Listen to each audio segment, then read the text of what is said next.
শুভ সকাল বন্ধুরা, সবাই কেমন আছো? আমিও খুব ভালো আছি। বাঙালি রান্নাঘরে সকলকে স্বাগত জানাই। বড়দের প্রণাম আর ছোটদের ভালোবাসা জানিয়ে আবারও আমার এক নতুন ভিডিও তোমাদের সাথে শেয়ার করছি। রোজকার মতো আজকেও লেগে পড়েছি রান্নাবান্নার কাজে। আর আজকে মাছ বাজার দেখে খুব অবাক হচ্ছ?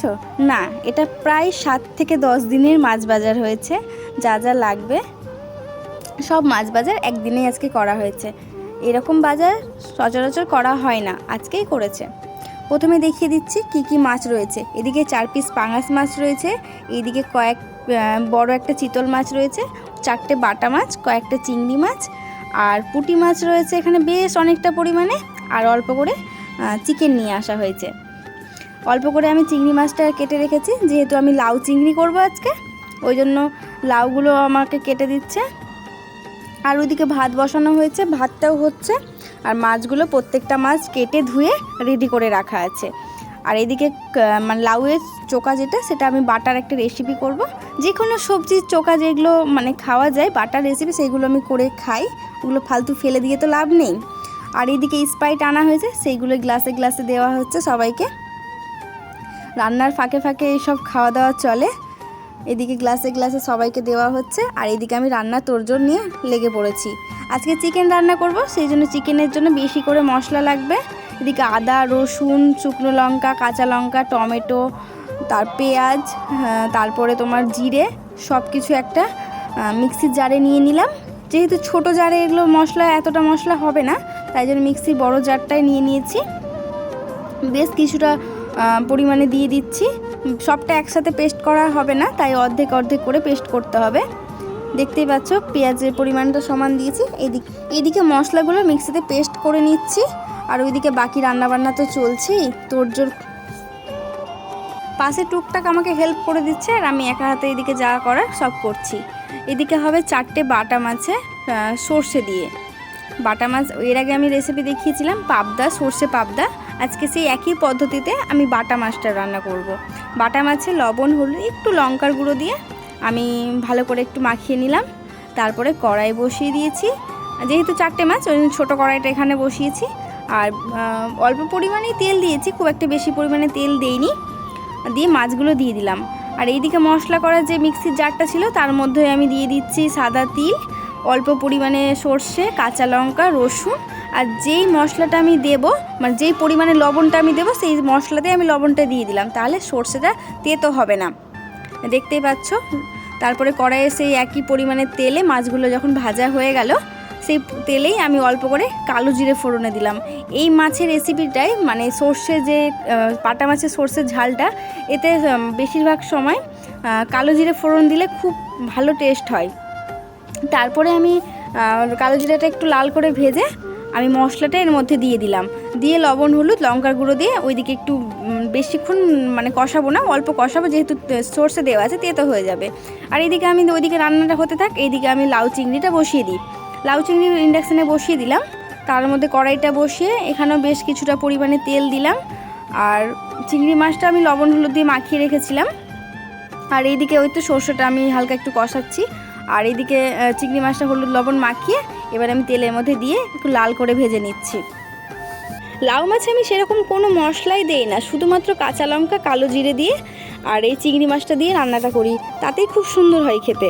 আর এদিকে আমার মাছের ঝোলের জন্য আমি খুব একটা ঝোল করব না, যেহেতু বাটা মাছের ঝাল করব, সেই জন্য আমি জলের পরিমাণটা একদম অল্প দিয়েছি। একটা কাঁচা লঙ্কা চিড়ে দিয়েছি। আর ওপর থেকে একটু সর্ষের তেল দিয়ে দিলাম, তাহলে ফ্লেভারটা খুব ভালো আসে। অবশ্যই সর্ষের তেলটাই দিতে হবে, তাহলে ফ্লেভারটা খুব সুন্দর লাগবে ভাতে খেতে।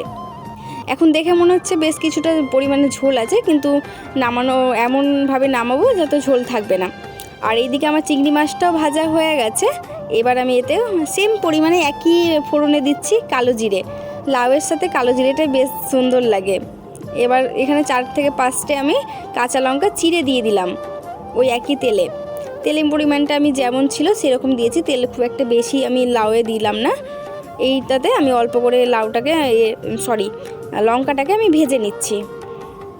এই রান্নাবান্না করতে করতে ঘরে যেগুলো বাকি কাজ ছিল সেইগুলো আমি করছি। আর এদিকে রান্নাগুলো বসিয়ে দিয়েছি। আর এদিকে চিংড়ি মাছটা আমার ভাজা হয়ে গেছে, দেখতেই পেলে লাল করে। আর এইদিকে আমার কাঁচা লঙ্কাটা আর কালো জিরাটা একটু লাল করে ভাজা হয়ে গেল। এবার আমি এই পরিমাণে এসে লাউগুলোকে দিয়ে দিচ্ছি।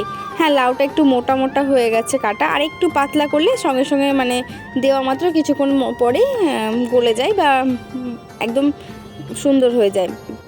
একটু মোটা হয়েছে কাটা, কোনো অসুবিধা হবে না। এদিকে আমার লাউটাকে আমি ভালো করে তেলের মধ্যে দিয়ে এবার নাড়াচাড়া করছি। এরপরে আমি দিয়ে দেব পরিমাণ মতো, যতটা পরিমাণে লবণ লাগবে। এখনই আমি এই পরিমাণে যতটা লাগবে ততটা লবণ দিয়ে দিচ্ছি। তারপরে দিয়ে দিচ্ছি হলুদ গুঁড়ো আর অল্প পরিমাণে লঙ্কার গুঁড়ো দিলাম। যেহেতু কাঁচা লঙ্কা দিয়েছি আর যেহেতু কোনো মশলা দেব না, সেই জন্য আমি লঙ্কার গুঁড়োটা একটু ব্যবহার করেছি। আর এইদিকে আমার বাটা মাছের ঝালটা রেডি হয়ে গেছে।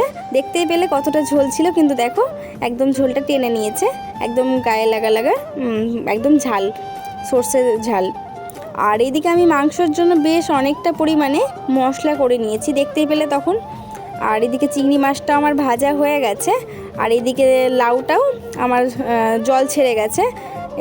এই আর কোনো জল অ্যাড করব না, ওই জলেই আমি পুরো লাউ চিংড়িটা আমি রান্না করব। এরপরে আবার কড়াই বসিয়ে দিয়েছি আমি আরেকটা অন্য রেসিপি করার জন্য।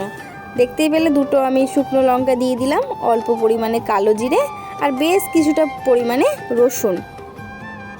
রসুনটার আমি খোসা ছাড়াইনি, সে ধুয়ে আমি তেলের মধ্যে দিয়ে দিলাম। এটাকে একটু লাল করে ভেজে লাউয়ের যে খোসাটা আমি কেটে রেখেছিলাম সেই খোসাটা আমি এর মধ্যে এবার দিয়ে দিলাম। আজকে লাউ বাটা করব না, লাউয়ের ভর্তা করব। সেই একই পদ্ধতি, শুধু একটু মানে ভাজার পরে পেস্ট করে আবার আমাকে ভাজতে হবে, এইটুকুটা একটু চেঞ্জ আছে। আর এইদিকে আমার লাউটাও অনেকটা জল ছেড়ে গেছে, অনেকটা সেদ্ধ হয়ে গেছে। এবার এই পরিমাণে আমি মাছগুলোকে দিয়ে দিলাম। চিংড়ি মাছটা দিয়ে একটু নাড়াচাড়া করব। জলটা যখন একদম কমে যাবে তখন আমি চিংড়ি মাছটা নামাবো।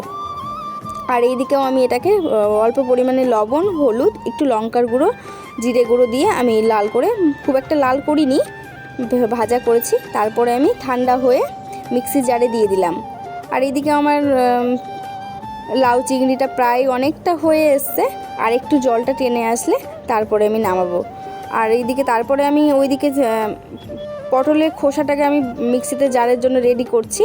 আর এইদিকে আমি মাংস রান্না করব, তার জন্য আমি তেল বসিয়ে দিয়েছি। তেলটা গরম হয়ে আসলে তার মধ্যে ফোড়নে আমি 1 চামচ চিনি দিয়েছি, যেহেতু রঙটা খুব ভালো আসে।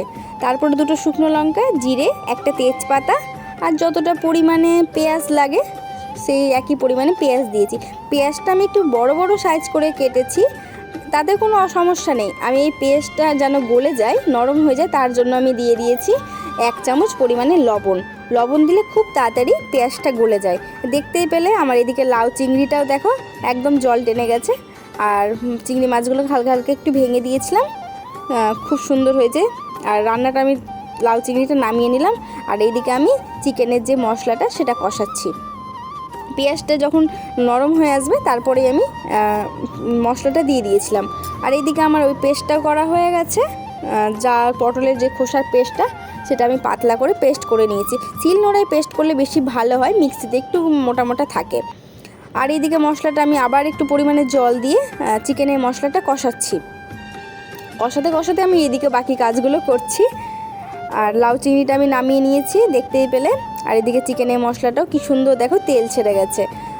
এই মশলাটাও আমি কষাতে থাকছি, যেহেতু নাড়া লেগে যাচ্ছে, একদম গ্যাসের ফ্লেমটা মিডিয়াম টু লোতে রেখে রান্নাটা করছি। আর তারপরে আবারও আমি কড়াই বসিয়ে দিয়েছি, মশলাটা মানে মাংসের মশলাটা সাইডে সরিয়ে রেখে। তারপরে এদিকে আমি আবার কড়াই বসিয়ে পরিমাণ মতো তেল দিয়ে, কালো জিরে দিয়ে, যে লাউয়ের যে খোসাটা আমি বেটে রেখেছিলাম সেটা এবার এর মধ্যে দিয়ে দিচ্ছি। আমি আগেই বললাম যে এটা আমি ভর্তা করছি, বাটা নয়।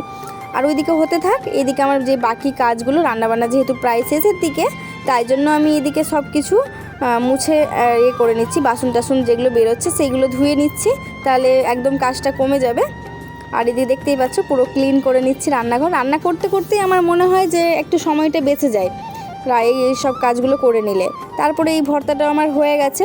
ওপর থেকে দেখো আমি কাঁচা সর্ষের তেল দিয়ে দিয়েছি। কাঁচা সর্ষের তেলে একটা ফ্লেভারটা মানে গরম ভাতের সাথে খেলে খুব সুন্দর লাগে। আর এদিকে মশলাটা আমি নামিয়ে রেখেছিলাম, দেখতে পেলে। তারপরে আমি ওইদিকে আবার মশলাটা বসিয়ে দিয়েছি। আর এইদিকে আমি চিকেনগুলো ধুতে বসিয়েছি। এত কাজের ফাঁকে আমি চিকেনটা ধোয়ার টাইমই পাইনি।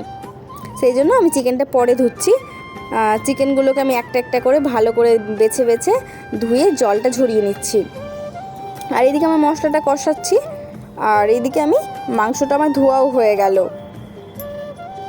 লাউ চিংড়ি রেসিপিটা কারা কারা কে কীভাবে বানাও আমাকে কমেন্ট করে জানাবে। আমি এইরকম পদ্ধতিতেই বানাই। আমি লাউ চিংড়িতে বা যে কোনো লাউয়ের যে কোনো আইটেমে আমি কোনো মশলা ব্যবহার করি না। মনে হয় তাতে লাউয়ের টেস্টটাই পুরো পাল্টে যায়। আমার সাথে কারা কারা একমত। আর তারপরে তোমাদের সাথে কথা বলতে বলতে দেখতেই পাচ্ছ মশলাটা আমার কষানো হয়ে গেছে। এবার আমি চিকেনটা এর মধ্যে দিয়ে দিচ্ছি। আজকে চিকেনটা না একদম জল দেব না, এক ফোঁটাও আমি জল দেব না। চিকেন থেকে যা জল বেরোবে তাতে এই যে পুরো রান্নাটা হবে। দেখতেই পাচ্ছ আমি একটু ঢাকা দিয়ে দিয়ে রান্না করছি, তো জল ছেড়ে যাচ্ছে, তেলও ছেড়ে গেছে, কালারটাও কি সুন্দর এসছে দেখতেই পাচ্ছ। আর কোনো সেরকম মশলা দিইনি। হ্যাঁ, একটা টমেটো দিয়েছিলাম, একটা টমেটো কেটে দিয়ে দিয়েছিলাম, সেটা আমি আর ক্যামেরাবন্দি করতে পারিনি। আর দেখতেই পাচ্ছ কি সুন্দর, একটু হাতে সময় নিয়ে এটাকে কষাতে হবে, তাহলে চিকেনের যে টেস্ট, যে রান্নাটা সেটা সুন্দর হবে। চিকেনটাও পুরো সেদ্ধ হয়ে যাবে একটু সময় নিয়ে কষালে। আর এদিকে আমার গরম গরম ভাতও রেডি হয়ে গেছে। আর এইদিকে কি যেন বলে, সর্ষে দিয়ে বাটা মাছে যে ঝালটা করেছে সেটাও আমার পুরো রেডি, সেগুলো সব আমি রেখে দিয়েছি। আর এদিকে হচ্ছে লাউ চিংড়িও আমার পুরো রেডি, একদম ঘরে মানে সার্ভ করার জন্য নিয়ে চলে এসেছি। পুরো লাউ চিংড়িটা আমার রেডি হয়ে গেছে। আর এদিকে কেটে নিয়েছি স্যালাডে শসা, পেঁয়াজ আর একটা টমেটো। আজকে ঘরে লেবু ছিল না, তো লেবুটা থাকলে একদম জমে যেত। আর এদিকে আমার ভর্তাটাও পুরো রেডি, সব একসাথে রেখে দিয়েছি। আর এদিকে চিকেন রান্না আমার হয়ে গেছে। চিকেনগুলো একদম জল দিইনি, দেখতেই পাচ্ছ কি সুন্দর কালার এসেছে, পুরো চিকেন কষা বললেই চলে।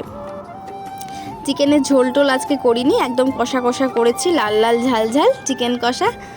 আর চিকেনের পা কারা কারা খেতে ভালোবাসো? আমাদের বাড়িতে পা খেতে প্রায় অনেকেই ভালোবাসে।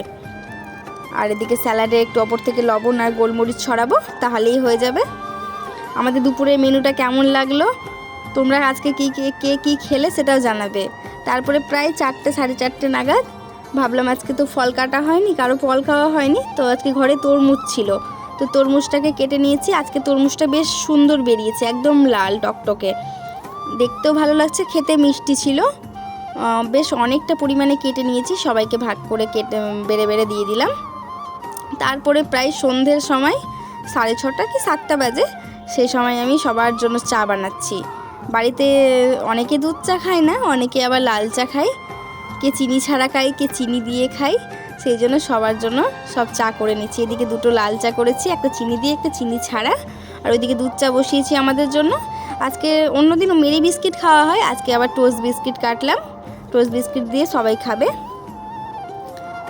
সন্ধেবেলায় চা। তারপর আবার কালকে রান্নাবান্নার জন্য সবজি কাটতে বসে গেছে বাবা বেশিরভাগ সময় কচু, কাঁঠাল এই সব সবজিগুলো যেগুলো একটু বানাতে অসুবিধা হয় সেগুলো বাবা বানিয়ে দেয়, তাহলে রান্না করতে আমার সুবিধা হয়। আগে থেকে যদি বানানো থাকে, বাবা কাটছে, আমরা হেল্প করছি, পাশ থেকে রান্না করছি আর হেল্প করছি, তাহলে বাবারও একটু সুবিধা হচ্ছে, বাবা যে কোনো সবজিগুলো একটু বানিয়ে দেয়। কচুটা দেখতেই পাচ্ছ, সবটা পরিমাণ যে কচু, অনেকগুলো কচু করলেও পুরো গলে গিয়ে একদম অল্প হয়ে যায়, দেখে মনে হচ্ছে একাটি, সবটা বাবা কেটে দিচ্ছে, আমরা পাশ থেকে করে দিচ্ছি। আর এদিকে রাতে রান্না বসিয়ে দিয়েছি, আজকে করছি ঝিঙে আলু দিয়ে সর্ষে দিয়ে পোস্ত দিয়ে একটা রান্না রেসিপি। আর এদিকে চিকেন রয়েছে দুপুরের। আর আজকে বাজার থেকে অনেকগুলো কাঁচা আম কিনে নিয়ে এসছে, অনেক দিন পরে দেখলাম। আর সজনে নিয়ে এসছে। আজকের এই রেসিপিটা তোমাদের কেমন লাগলো আমাকে কমেন্ট করে জানিও, ভালো লাগলে